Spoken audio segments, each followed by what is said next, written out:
In this video, I'm going to be interviewing Hunt Schmidt from Fetch.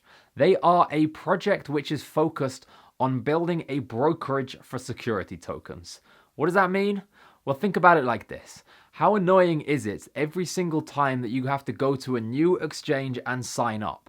And all of this liquidity is spread out between all of those exchanges. What if there was a solution where you could download an application, you could store your own private keys on your computer, and you would be able to access many different exchanges from one single platform? This is what Fetch are trying to build, with a specific focus on security tokens. In this discussion, we're going to be talking about their project while also going into some very interesting topics generally about security tokens and the intersection between this and decentralized finance. The disclaimer: nothing in this video is intended as financial advice. Please pause the video now and read the disclaimer in full.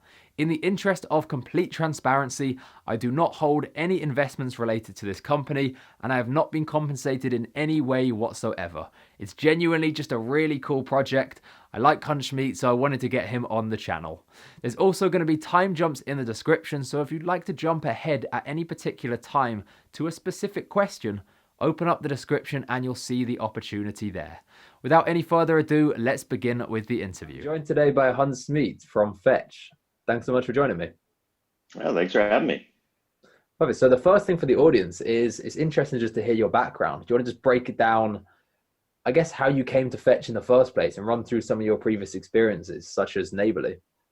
Yeah, so over the last 20 years, I've started a bunch of technology companies. I started some mobile infrastructure companies, and about 5 years ago, my co-founders at Fetch and I helped start a company that brought municipal bonds online. And so it sold securities to individual investors through the internet. And we were a registered broker dealer, and we dealt with a lot of the fintech world, a lot of the financial services intermediaries that you don't normally know who the names of these businesses are, but they are the ones that affect how transactions occur. And they're often derided as the middleman or the rent seekers. They do perform a role, but they charge a fee for it. And when we left there, we had sort of an interest in building a completely digital financial experience. And we looked at crypto as potentially infrastructure for doing that. We were focused on securities and assets that people know and love around the world and have a lot of their money invested in. And so that's how we came to start Fetch, as an exploration of that question. Could you build a completely digital financial services provider? It's a fantastic description. Well, let's jump in then. What exactly is Fetch at the moment? So the goal of Fetch is to build a brokerage for tokenized securities.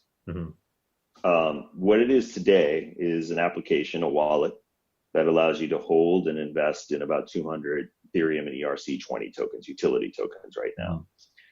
So it enables you a super simple experience, allows you to self-custody assets, find the best prices across exchanges, and transact across those exchanges regardless of what protocol or type of exchange it is. So if it's a centralized exchange, decentralized, or anonymous, so centralized like Binance, or decentralized like a 0x Relayer, or anonymous like Changely or another one of the players there, it allows you to make that trade and find after you've found the best price. And so it operates a lot like your brokerage does today for securities. So when you go to, name it Robinhood, or depending what region of the world you're in, you create an account, you KYC with that provider, and then you say, I want to buy 10 shares of Facebook.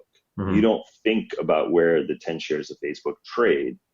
That's what your brokerage provides you the service for. So you make the order, and then their legal job then is to get you the best price in that order. And so what we decided was, on this path of building this completely digital brokerage, we wanted to first solve the problem of usability of these tokens, because these tokens needed to be as easy to hold and trade and manage as a traditional broker makes it for you to hold and trade and manage your stocks and bonds. So that's how we began on the path of the product development we're on. Yeah, I've actually played around with it, and it's really cool. Like the idea of just logging on, just having an application which is downloaded on your computer, where you store the own private keys yourself. It's really important in crypto. And you can just click buy, and it routes between several different exchanges. And as you say, finds the best possible price. It's a big step compared to a lot of the current crypto things which have terrible user experiences and often terrible user interfaces to go with it. So you guys kind of started really, like, everything listed on your platform right now is traditional crypto. So like Ethereum related, Bitcoin related, and utility tokens. But you're now making this transition into security tokens, which is why I was really interested to have this conversation, as to where a ton of my focus is at the moment. What is it that's making you do this switch? Why do you see this opportunity in this sector? Well, we started out actually thinking about securities. Now, but what we realized was at the very beginning, we were like a lot of people, we had tried to use Ether Delta and all the new stuff that was available. And we thought about the infrastructure underneath, but we were using the applications on top that people had built, and it was just a miserable experience. Yeah. It worked, but it was a really, really miserable experience. And so while we were thinking through some of the infrastructure questions that we knew we'd have to solve to make securities possible, transactions of securities possible, we also knew first you just had to make this whole experience. What was the experience going to look like? Like, how are we going to let you have your keys, but make it so simple you don't ever use the word keys? Like, how do we get rid of the hex addresses? How do we get rid of gas? Like, we don't call it gas, we call it a network fee. You know, even down to the nomenclature really mattered. So it wasn't really a shift as much as just a roadmap. And the first step on the roadmap was to build this product that made all of this super simple with non-regulated assets, so we could get user input and feedback and fixing, keep improving the experience. And all the while working on some of the back-end pieces we knew we'd also need to transact securities and allow the ecosystem has to mature a bit to actually create security tokens, of which there aren't a ton yet, right? Obviously very early in a market. So it's not like there's 100 providers or issuers of security tokens who are providing some of the parallel services we might want to take advantage of. It's quite an interesting product in the sense that I think a lot of people watching this may question, like they're used to signing up to exchanges and going and buying things themselves. If you were to have, I'm sure you've had a ton of conversations with people who are used to doing that, and you have to put forward why they should use Fetch instead. What kind of things do you tend to say to those people? I tend to tell them, like, let's take a step back from what you're doing with your crypto today, creating, say, like a Coinbase or whatever else, Bitstamp account or something, and going through the process with them and registering and getting approved and then being able to trade on that exchange. And let's just compare it with what you do in your traditional financial assets. Because most of the people to chat with also have maybe bought a stock or a bond in the past. Yeah. And you ask them, like, hey, do you have a NASDAQ account? Do you have an account on the Hang Seng? Like, do you go to the Nikkei exchange and sign up? No, you don't do that. It's ridiculous. That's not the way. That's not the way a fluid financial market works, and a liquid financial market works. And so, crypto is missing this concept right now of a brokerage. Right now, it's kind of munged together. So you sign up a Coinbase, you kind of have a brokerage, but it only trades in their liquidity pool. Yeah. That's not to your benefit because their liquidity pool might not have the best price at that moment for the thing you're trying to do. And so usually I try to create an analogy like that so people go, okay, I get it. Like, I get there's a reason that, Ameritrade exists. It serves a valid, really useful purpose. And usually, often there's like a little tangent. Somebody will throw in the stat that millennials hate Wall Street, which is true. There are all these stats, and Goldman Sachs and JP Morgan's names don't elicit the most positive NPS scores from millennial investors. But actually, there's a nuance to that comment that people always lose, which is across the board, people do like their brokerages. They work. Like, they do a really good job, and they do it well, and they provide good services. And some cost $10 a trade, some are free, quasi-free, and all this. So we're playing at that level. That's the level of financial stack we're building for. That's really interesting, because I think a lot of crypto is this disintermediation. So looking at the current people and saying, we're going to build a different system. I don't tend to agree with that. I think that there's going to be elements in the long term which are going to be completely different. But when you're building something from scratch, the easiest thing is usually to rebuild what you know. So something like a brokerage, firstly, it's familiar. But also, as you say, there's a tremendous advantage of having it. So like you could look at a central securities depository or something and say, do we necessarily need them? And do they provide such an advantage with crypto or security tokens? Maybe, maybe not. But something like a brokerage, completely agree. When you can have one single platform that connects you to all of the exchanges in one go, it's a huge advantage. Especially, I speak to a ton of people all the time and they ask me, which exchanges am I signed up to? I tell them, I'm signed up to all of them because I want to be able to buy whatever I want. But it's a nightmare. I don't want to have to send money between all the different exchanges. It's so much easier to have one solution which connects all of them in one go. But I guess the caveat to that is you kind of need to be connected to all of the different exchanges. If you only have a few of them, then a lot of that advantage is somewhat taken away. So how are you finding being integrated with tons of different exchanges? Well, it's kind of two tiers of answers, because I think the bulk of liquidity sits in centralized exchanges, and generally they serve a really good purpose. Fast order there's lots of good purposes. Now there's an issue with keeping your assets there. They get hacked, and especially with crypto, where they're kind of bearer assets, and oh my God, somebody's got them and they're gone. Mm-hmm. And as we've seen, they're not recoverable. Yeah. So for those exchanges, it's a little bit different, because as we become a regulated entity to be able to serve this broker role, which is a path we're on, we're not there today, but it's a path we're on. Mm-hmm. We can create an institutional account with those exchanges because we are a financial institution at that point. Okay. So that's actually easier for us, because now we can trade on your behalf at that exchange. We can execute your trade for you legally and give you the resulting tokens back. With decentralized and anonymous, they have their quirks. Some of the protocols are easier to integrate with others. It's a lot of one-offs, but we're starting to see consolidation around those, so it's becoming easier and easier, right? And today they basically have no liquidity. Yeah. Anonymous exchanges are, for the most part, service providers sitting in front of Binance and adding spread. That's generally what they're doing. And a lot of the DEXs, they're creating market making tools, but market making tools are just a nice way to say fronting Binance liquidity on your DEX. So there is not a lot of liquidity. There's not actually a lot of liquidity sources today for the core, the most, let's just say the most desirable or most interesting tokens that people are trading. Mm-hmm. So do you think it's going to be different going forwards with security tokens? Like, I assume you've had conversations with people like Open Finance, Shares Post, T0. Are they more open to this, kind of coming from, I guess, a combination of crypto and traditional finance? Like, that's where security tokens combine the best of both worlds. Do they have a different approach to it? Yeah, I think they're as open to it and aware of it, and understanding that this layer needs to exist as the Coinbase is for the tokens they trade today. So I think that in a healthy financial system, there are rules for different companies to play that are really important. And one of those is to focus on building liquidity for various assets. And that's a really hard job. Like, that's an entire company's job. Yeah. And it's a valuable business, and it's really important to do.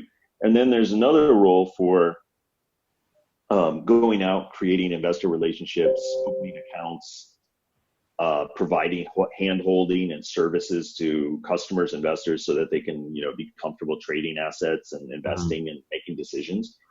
And those two jobs don't necessarily belong together. They exist together today because we're just in a very early market, super, super early. And I think we're in an evolution where those things are going to split apart because the market's maturing a bit, and security tokens, the existence of security tokens is part of that, right? You get different kinds of assets. You have it's not a completely bearer asset. You can't just take it and it's yours. Like, there's some registration of it. There's some notion of ownership of it, and that kind of stuff. Yeah. So we still have a lot of work. The industry ecosystem has a lot of work to do in that regard. I think that it's also, a centralized exchange like one of the ones you mentioned that's thinking of security tokens or working on security tokens, they're also set up to open institutional accounts, right? That's where the bulk of their business lies, even if they're going to allow retail accounts to be opened directly. So they're just used to it. Like, it's normal. That's good. That's good to hear that. I mean, it's a sign essentially that we're developing as an industry. When you start bringing in traditional aspects, that means you are building something which isn't in the very earliest days. It's companies like this that we need so that we can take the step from where we are right now to where we need to be in the future. So you've mentioned a few traditional assets. I'm curious to hear what kind of things you're thinking of adding to the platform. Is it more fully traditional, like a tokenized version of the S&P 500? Or is it likely to be the companies right now that are issuing security tokens that are looking at Open Finance, T0, and those types of companies? Yeah, that's still an open question of what happens first. I think what we'd like to see is that the issuance and creation of security tokens is actually a separate set of players in the ecosystem. So like Securitize, Open, all these folks that are doing this work. I think what's going to happen is most likely some of the issuance platforms that are issuing security tokens today that are not representations of ones we know from like S&P 500, Google, Apple. They're companies that have somehow tokenized some access to value in their business. I think those are the first ones because they are the first ones. They already exist. And a couple of those issuance platforms are actually issuing the token itself. And it's probably interesting to talk about this because what's the difference? There are a set of exchanges today who are allowing you to trade security tokens on their exchange. And there's a nuance there because there's also issuance platforms that while their security token is allowed to be traded on an exchange, there's liquidity for it. You as the investor actually get the token. Okay. So that makes sense. And in some exchanges, you don't actually have a token representation of your ownership. In some exchanges, in some issuance platforms, you do have an actual token. What do you have then if you don't have the token? The same as how if you're in Coinbase and you're trading Ethereum, you don't have the Ethereum. It's hosted and owned and held. Okay. So you mean like a brokerage taking hold of it, basically custodying the assets for you? Yeah, holding it and not actually having a token to be issued to you if you wanted it, because it's security token. They haven't quite figured it all out yet. And the reason we think that's important, that's interesting. It's a little confusing, but I'll explain the reason we think it's important is, so today, if you have Ethereum, you can go to Maker and open a CDP against that Ethereum and take out DAI. And that's a really cool product. Lots of people do it. Very, basically increase what people are basically speculating more with it. So that's cool. I'm sure there's other use cases, but what we think is so important about these security tokens and why there needs to be a brokerage that's uniquely designed for digital securities like this is because we think the unique value is not just the ability to trade it on an exchange for liquidity, because that exists already today, right? What we think is uniquely important about it is that the asset, the token itself, is programmable. So for example, if there was an Apple token, let's just say there was today, is the ability to trade it on the exchange that important? It's cool, but I can do that already for most countries in the world. But being able to take that Apple token and use it in these protocols, which are basically financial products, is something that it provides values to the investor that don't exist in traditional world. And that's where it's really interesting. And so actually, that's why I make the distinction between having the token or not. If you have the token, it's potentially, in the example of the MakerDAO CDP, it's potentially, you could be used as collateral in a CDP. Highly, if you're using Apple stock, highly valuable, very low volatility, absolutely zero chance that it's going to zero. There's no black swan. Even if the market dumps, it's going down 20, 30, 40%. I mean, it could go down quite a bit, but Ethereum could go down 40% next week. And so you all of a sudden have, I think these DeFi protocols, these open finance protocols and security tokens need each other intimately. The protocols need highly stable, low volatility assets for collateral and to provide financial products on, and those are security tokens eventually. And security tokens need the protocols to make us as an industry want to create them, because they already exist elsewhere. But what's the point of tokenizing them? And the point is that all of a sudden you have incredibly efficient financial products that you can build on. That's interesting. So, I mean, as you say, like the ability to tokenize something means everything becomes interoperable, because you can tokenize a bond, you can tokenize real estate, whatever it is. If it's an ERC20 token, it can be held in one wallet and it can be used to do various different things, and you can program anything you want into it, because as you say, it's programmable. It's an incredible step forward from what we currently have. Yeah. If that's the case, then why do you think that some companies are essentially saying you can't have our security token? We're going to keep it with a brokerage and not even issue it. It's just early days. Okay. And people are still figuring parts out. I don't think it's like they're trying not to, or they don't think this valuable to issue the token. It's just early days, and different issuance platforms are at different stages or taking different paths to where all of them want to get to. Mm-hmm. And all of them want to get to this utopia where the securities they issue are not only liquid in some exchange mediums, but they're leverageable as collateral in a CDP or the next financial product of note that comes along. Everybody's trying to get there, and so I mean, it's just a prioritization or roadmap thing, I think. Well, you mentioned in our previous call that you think that, I believe you said it's CDPs, like linking, as you say, DeFi with security tokens, is the trigger that we need to kick this market off. Do you want to go into a bit more detail and explain your thinking behind that?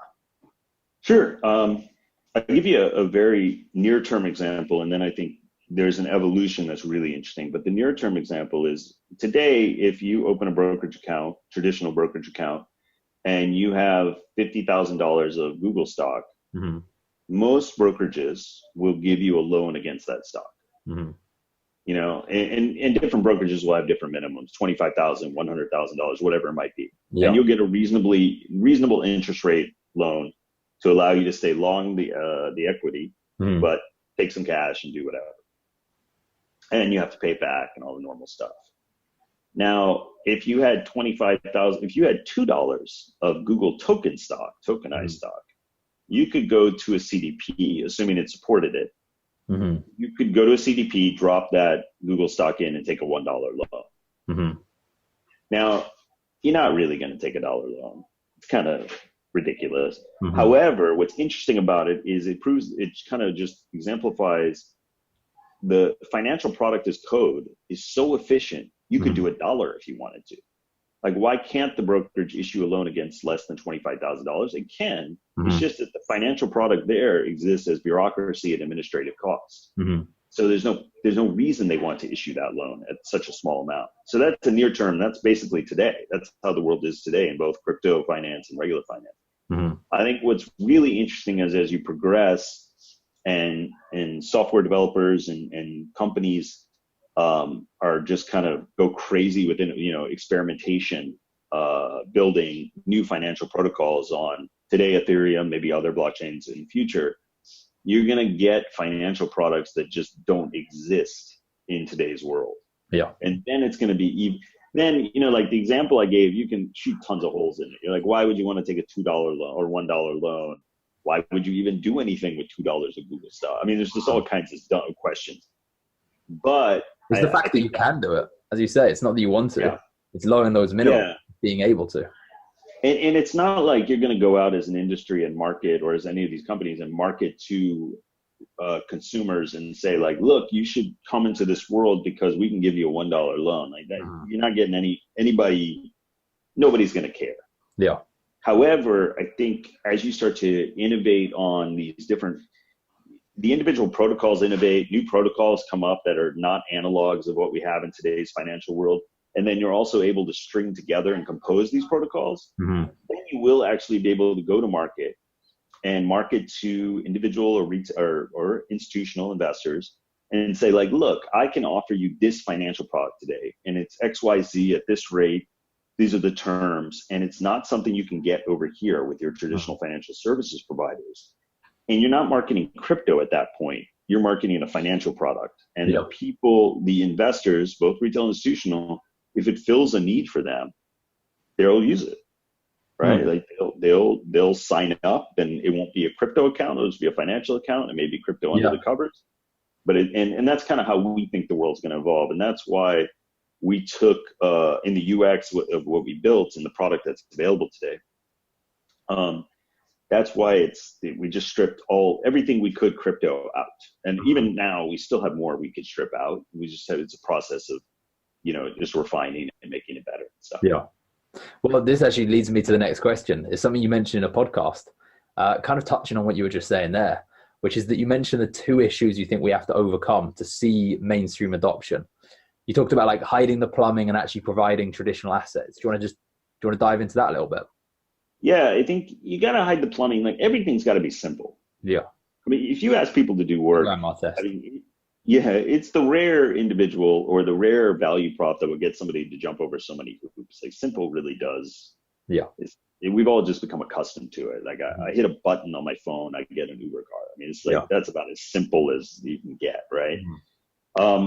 But you can have a simple experience but no demand because it's not providing anything of use to me. Like it's like you need to come into here and there's these 5 things you may find interesting or valuable to you, but yeah. So right now crypto's value prop is speculation, and people get into it for the speculative purposes of these assets that sometimes get some headlines across financial and media because of the incredible growth of 100%, 200%, thousands of percents, all the numbers.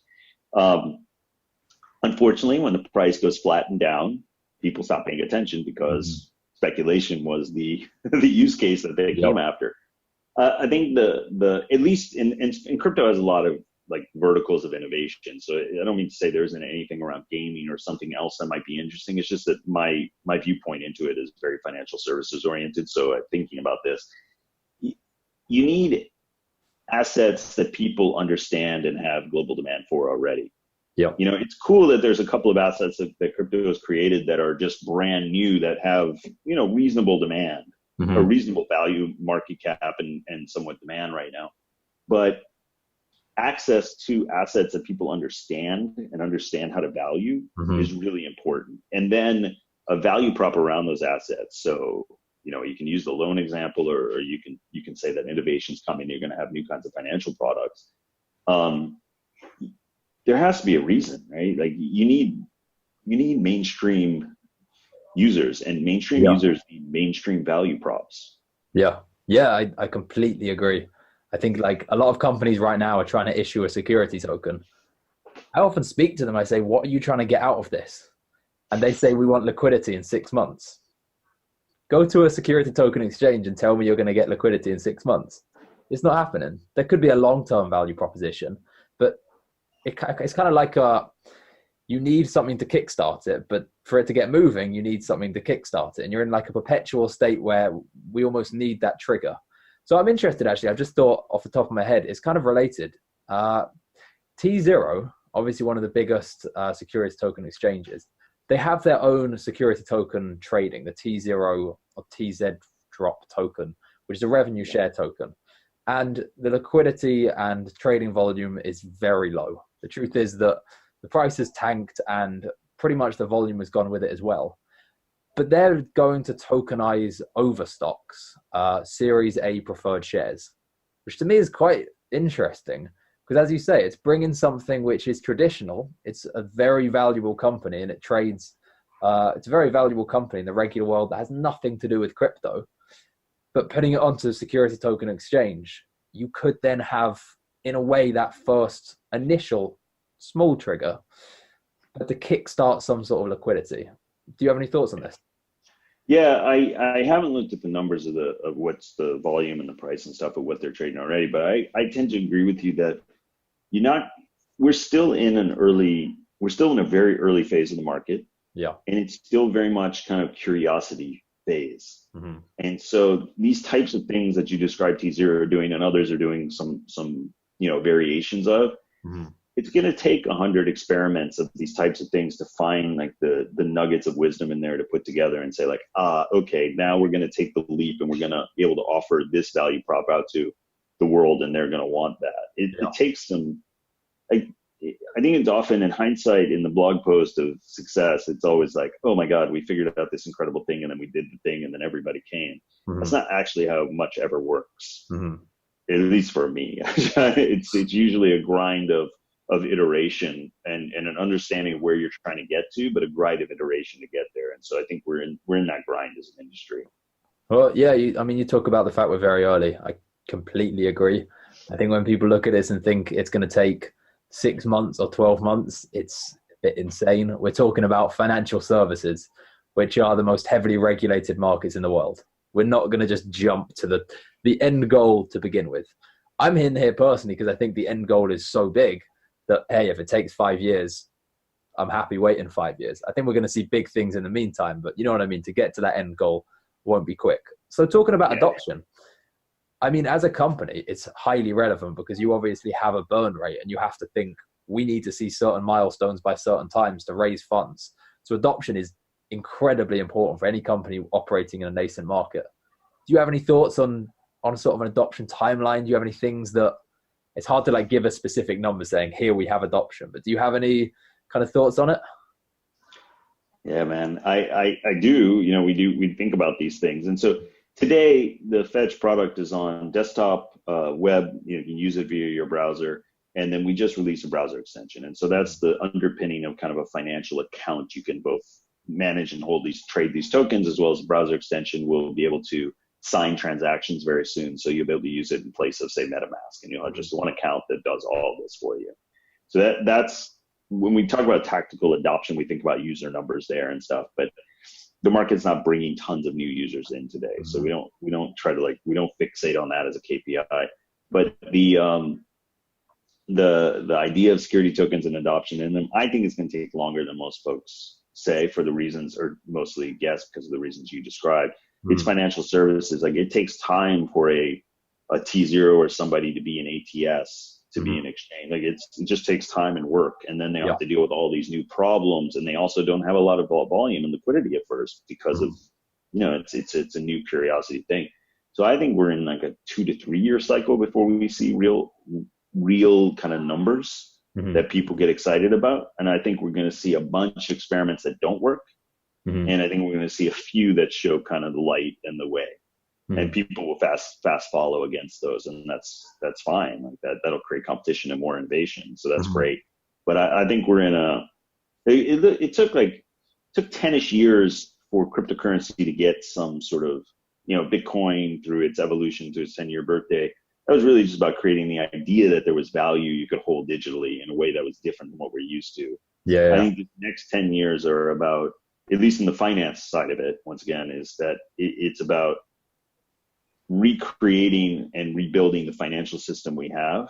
And then in terms of, you know, capability, and then beyond that, it's innovation beyond what this financial system can offer you.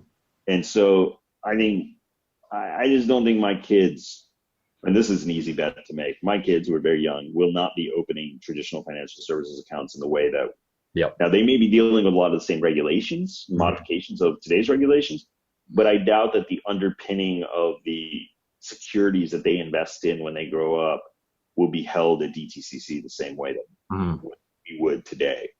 But we got a long way to go. So you kind of picture a longer time frame than I think a lot of people are thinking. And that counters the fact that you're working on a company, which is, and I believe you're working full time as well, in a company which is focused on security tokens. So why the mismatch?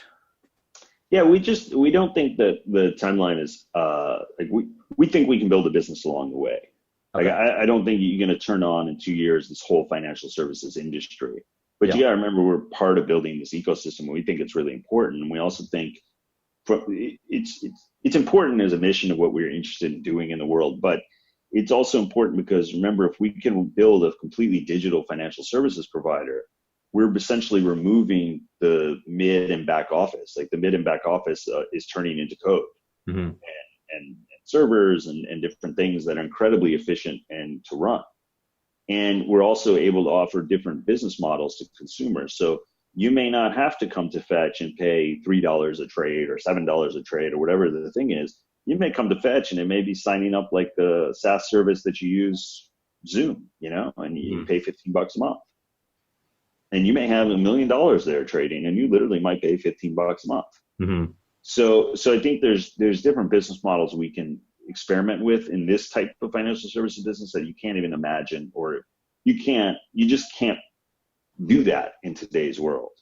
So you kind of see it, there's so much opportunity that if it takes time, like the same thing, I think it's worth the wait because the end goal is so big. So when you say 2 to 3 years, I'm interested to actually know what you think. Are you thinking like 2 to 3 years before we sort of start to see developments, or 2 to 3 years we'll see things which mean we're seeing something big?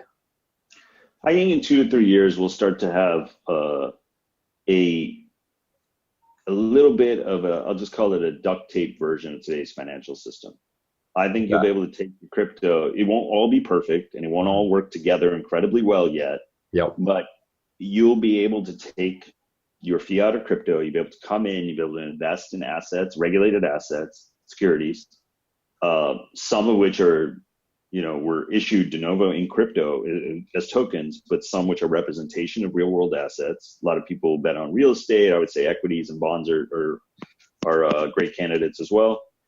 And then you'll be able to transact those. You'll be able to have some liquidity in them. You'll be able to use them in some financial protocols. Some of them will be pretty speculative, crazy protocols where you just you don't even fully understand, but your curiosity, and you may throw a little and just check it out.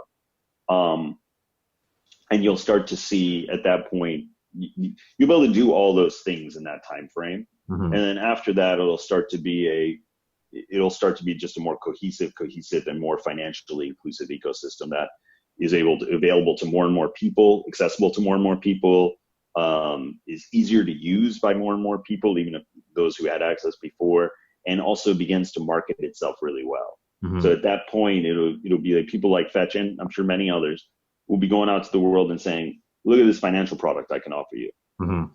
And that will be the result of a lot of these iterations and testing along the way and stitching together and making more cohesive these little parts in the ecosystem. So I think I'm excited. I think it's gonna be really cool. It's gonna be a different financial world. Yep.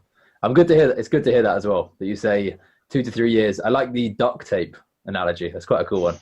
And yeah. It's not something people want to talk about with financial services. It should still be hopefully secure. Hey, good. Duct tape is one of the best types of tape. So if you're going to pick tape, it's a good one. It's very good. Yeah, no, I tend to agree. The 2 to 3 year time frame is, like, as you say, there's going to be significant things which will occur in the meantime. It's not like we're 2 to 3 years before we see a kickstart. You've got, even a duct tape version is a huge step from where we are right now, where there's very few issuance platforms.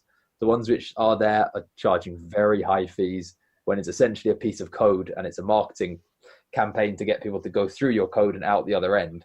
We need to push the price of that down. We have very few exchanges, and the ones that are there have virtually no liquidity. So if we go from this to a duct tape version in 2 to 3 years, I'd take that. I think that's a big, big step forwards from where we are right now. Yeah, you have to have all these things you described start and not look like they're working yet. And you even makers CDPs for as much volume of ETH, I forget what it is, what percentage of ETH is tied up in there. They even say that that's basically it's basically a test case, and all their focus is multi-collateral DAI and security tokens, and how to make it more secure, or make the collateral less volatile and all that stuff. Also create the governance around it. So people are working on it from various angles, and it takes time for all that to come together, particularly in a regulated environment. Particularly in a regulated environment that's has a lot of gray area at the moment and needs some clarifications, which continually it gets clarified continually, like in little fits and bursts, never as fast as anybody wants, but it does get better and better all the time. Yeah. And as you say, if the end goal is that big, then it is definitely worth the wait, in my opinion. So I've got another question which relates heavily to Fetch. I didn't cover it earlier, but it's interesting because you're going for the investment advisor role. You're not going to be a broker dealer. Do you want to break down what the difference is practically and why you guys have chosen that path? Yeah, practically, both designations allow you to KYC and create customer accounts, client accounts. Both designations allow you to transact with customers in mostly the same ways. Now you have to clarify and stipulate to users how you're transacting with them at different times, and both allow you to transact securities. Now, broker dealers can charge for their services in different ways than an investment advisor can, and both have different fiduciary duties. The investment advisor's fiduciary duty is to the investor. Broker dealers, depending on what capacity they're operating, is not the same level. And so the investment advisor designation allows us to offer the services we want to customers, be able to create accounts for them, transact on their behalf, provide them investment advice if we so choose, or if they so desire.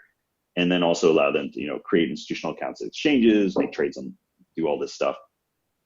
And it serves our purposes. I mean, if we'd love to have kind of the overarching, be able to do everything anytime, which is more what the broker, in terms of flexibility, business model and stuff, is more what the broker dealer allows you to do. But the investment advisor is a much lower regulatory hurdle to jump over. So as you described, we're a young company in a market that's taking time to develop.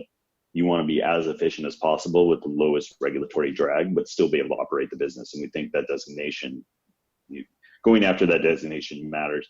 And then our previous business was a registered broker dealer. So we have a lot of experience with setting up a broker dealer and running it, from a very heavy technology perspective. And so we know what that entails. It's totally doable, but it's a larger lift, larger capital requirements, all that stuff. That's what's really interesting. It's the fact that you have done the broker dealer role before in one of your previous companies, because I know a ton of companies right now who are saying we're going to become a broker dealer. And they've all put applications in. And I've also heard a few rumors that there's so many applications at the moment because of everything that's developing that it's going to be even harder than before to potentially get that broker dealer, unless you have something which kind of makes you stand out and makes the regulators think, yeah, this is actually okay. For example, having previously operated with a broker dealer, as a broker dealer, for me, that ticks one of the big boxes. The regulators at least somewhat know you. So I'm interested to know if you guys plan to go down the broker dealer route in the future, or is it just not really necessary for the business model at all? No, I think in the future it would make sense that this business also, and they would be separate, related but separate entities. They would to have a broker dealer, because there's probably business models that we would go after in the future that would be enabled by that regulatory designation. Mm-hmm. But that's a down the line thing. So we don't. Our problem, most of the companies in the industry, the problem today is not, I can't turn on this business model, so that's why the business is, that's nobody's problem today. Mm-hmm. Like literally nobody has that problem, because most people are just trying to figure out, holy crap, how do we make this work? And how do we get this piece to work with this piece? And then how do we even market and communicate this to people? Because it's all so new. Everybody's figuring it out as they go along. Yeah.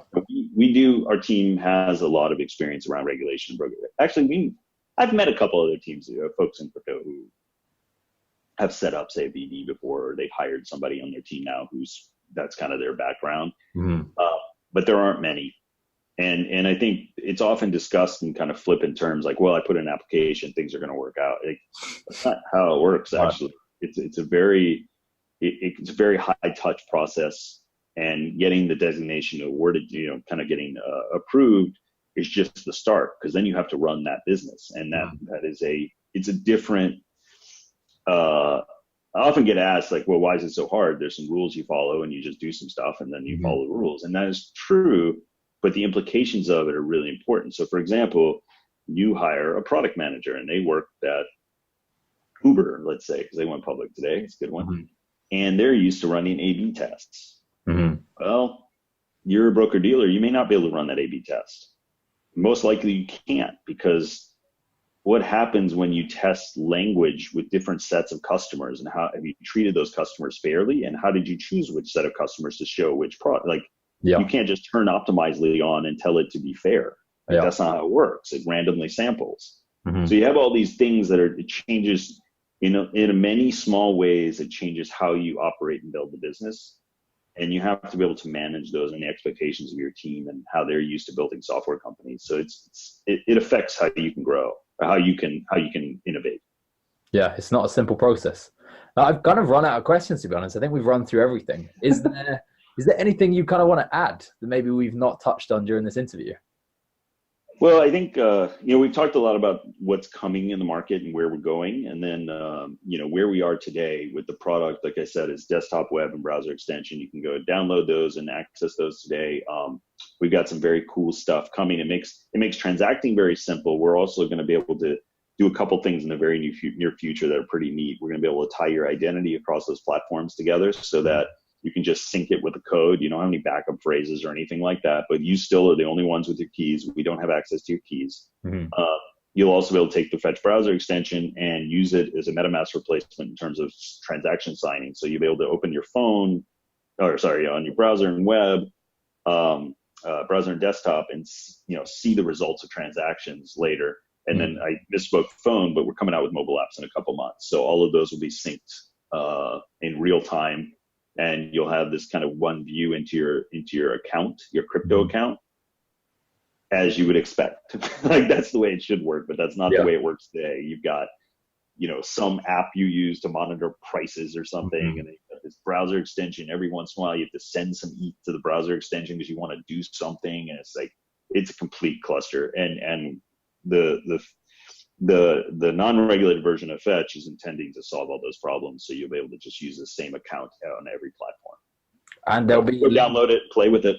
Yeah, I was going to say there'll be links in the description on the first line. So if anyone is keen to download this and have a play with it, I strongly recommend it. It's really cool. It's really interesting seeing a user interface where you've just simplified the hell out of this, and you can actually trade assets, trade crypto currently on various exchanges from one platform. It's a really, really cool concept. Plus, a downloadable application and holding your own private keys ticks a lot of the other boxes as well. It's really cool. I strongly recommend people have a play with it. So the final question I tend to ask guests, basically, if you have any final message you'd like to leave the audience with. So it could be about crypto, could be about Fetch, life in general. You can pretty much say whatever you want to some extent.